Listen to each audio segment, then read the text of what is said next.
want to show you in this video the $40,000 a month difference that one winning ad can make in an ad account. That's right, I'm going to be breaking down a live ad account of ours at the agency and showing you how one ad can really make a difference in one's business's profitability. If you're new to the channel, you know who I am. My name is Justin and I'm the founder at paidadvertising.com, an online marketing growth firm specializing in elevating thriving brands by simplifying online growth. With that said, we've profitably spent over $9.6 million in the last year on ads, work with over 140 plus clients across various niches, industries, and such. And with that said, let's get straight into today's video. So, $40,000 a month ad creative difference, okay? Here's what we had before. So the month of February, we actually, funnily enough, we started working with that client in November. So it was kind of a weird time to get started together because month one was obviously pretty good because it was, again, Black Friday, Cyber Monday and such. December, January, quite slow. Same thing with February, right? So early in the year is always quite slow for a lot of businesses. And that was the case right here, right? February 1st to February 29th, $46,000 in revenue, $13,000 in ad spend, 5.1 blended ROAS. Now the after, so in May, which is roughly 3 months later, $83,000 in revenue, which is almost double, which is 21% up from April, by the way. So that even is an improvement on the month prior. Now, in terms of blended ad spend, we've definitely increased ad spend, went from 13,000 to 22,000 in ad spend, but maintained the blended ROAS to about 5x. So all things considered, that is a pretty healthy scale between the two. What happened in that time period? Well, first of all, I'm gonna say in full disclaimer, although this video is not about that, we're also handling this account's Google ads. They started doing pretty good too. So Google ads were quite great. But let's take a look at what happened on the Facebook side also in that time. So take a look at this. Those are the ads that had received the most amount of ad spend in February. Keep in mind, this is Facebook attribution. On Triple Wall, slightly higher in terms of attribution across all of these ads. But nonetheless, I had made actually a video, I believe, about my best Q1 ads of 2024. And this ad was one of those ads. It was crushing it at the start of the year, right?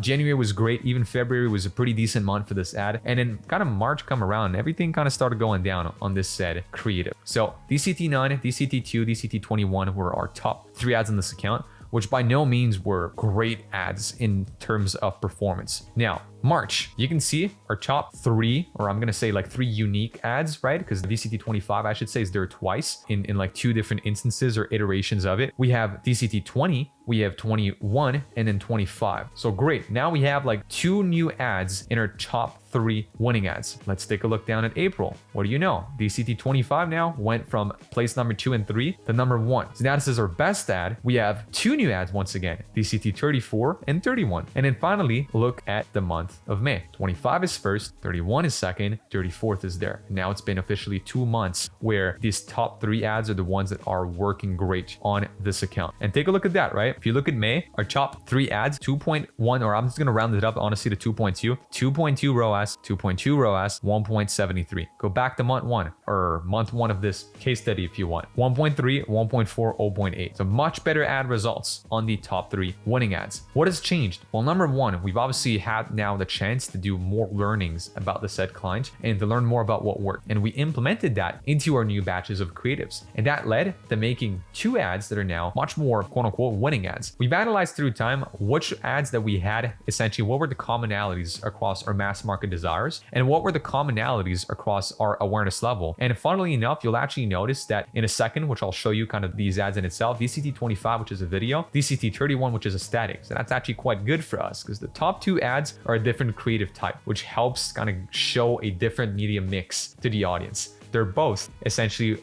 with a slightly different mass market desire and a slightly different awareness level, which again, is something that we love because that means now we have 2 ads that are scalable, that are also essentially of like different types. So they appeal to slightly different audiences. So it gives us, once again, an anti-fragile base. I love this term, right? Anti-fragile just kind of means you have a good base to scale. You have more than one ad that works and you have ads of different types or different desires and angles and positioning that work. So that way, you know, you're scaling not just in a silo, but you're actually kind of scaling by touching different audiences. So now let's show what these 2 ads look like. So right here you have our static, which that actually is a kind of new variation if you want from a creative that we had right here. DCT9 was also a static. You can kind of see right here with somebody wearing the bra with essentially having kind of the highlights of the bra in itself. So this again was our best DCT at the start of the year, and we kind of spinned it off into this new variation right here. So what is the mass market desire of this said ad, right? Well, I want to wear bras that offer unparalleled comfort all day, right? That is kind of the overall mass market desire. And then from there, we always try to go go deeper, like what are the reasons why somebody has this desire at their core. So I can move freely and comfortably without any irritation or adjustments. So I can experience the day without even remembering I'm wearing a bra. So I can enjoy every moment free from discomfort or pressure points, which is more so of a product-aware ad. Reason being, well, product is quite centered right here, and we're just really highlighting and pinpointing essentially features and benefits of the said product. So that said, usually are like some of the criterias if you want to make a product-aware ad. Also, so a static ad is usually better for someone who is, as an example, like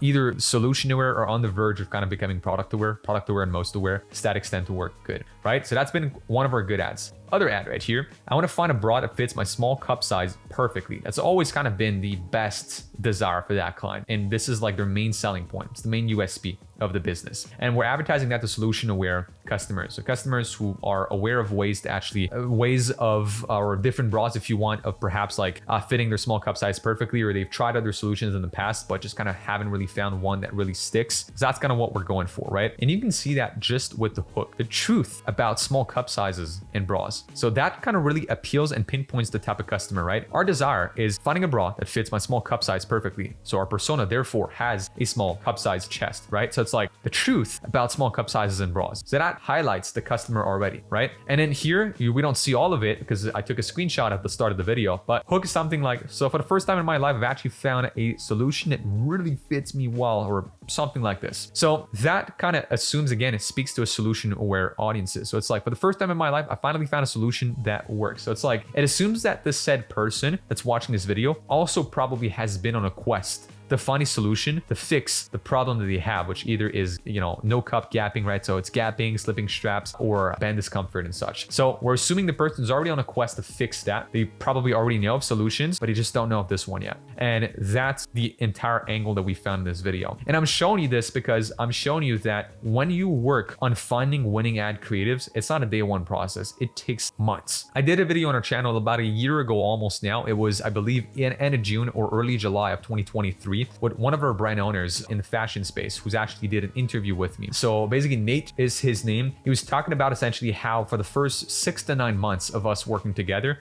results were all right, but it was like a very slow climb, and he even thought about dropping at some point. And after 9 months, we finally figured out like a new offer, new positioning for the brand that really allowed us to scale and make this business profitable on a direct-to-consumer front. And I think that's kind of the same thing we're seeing here. So I'm not gonna lie and sit here and say, is this entirely from the ads starting to perform on Facebook? No, I said it earlier. Google also started working well, and we see a positive correlation also between our Google PMax results and Facebook ad results. But also there's seasonality in play. Usually this is a brand that historically speaking has always worked best in spring and summer. But even with that, we finally now see creatives that stick for 2 months plus in a row with a higher ROAS than account average, which that is a good indicator of a progression in terms of creative strength that we have on an account like this one. And that's why I included all these screenshots right here to kind of show you the evolution of every month, right? How the top 3 to 5 ads that spend on the account have actually changed slowly but surely through time. So it wasn't an overnight thing. It wasn't like we finally launched, DCT 25 and 31 and now all the spend was going on this and the ad accounts, flipped upside down. No, it took about 3 to 4 months right here of just launching new ads, and then these ads slowly got more spend. We slowly started scaling them. They kept handling the spend, so we put more and more spend towards them, and then now they're actually doing much better than the account did at the start, right? And take a look at that too. Look at the difference in ad spend between the winning ads, right? Winning ad here, number 1 and 2. Winning ad here has $1,100 in ad spend. Second ad has $900 in ad spend. And then as of month 2, so as of March, we started really scaling up on this account. So $2,000 on the winning ad, $1,000 on the second ad. And kind of the same thing here, $2.5 on the winning ad now, $1,000 again on the second ad. Here, $3.6 on the winning ad, $1.4 on the second ad. So you can see the progression in ad spend, and these ads kind of handling more and more spend and maintaining a very good level of ROAS or profitability in this case, which tells us that these ads again are winning ads because they've sustained a higher amount of ad spend for a certain amount of weeks or months in this case on end. So I hope you've enjoyed today's video. If you made it all the way through and you are an e-commerce brand owner or an info product business owner wanting to partner with a Meta, TikTok, and or Google Ads partner, click the link down below to book in a call with our team at pitadvertising.com today. On that note, check out other videos on the channel for some more useful marketing tips, and I'll see you in the next one. Peace.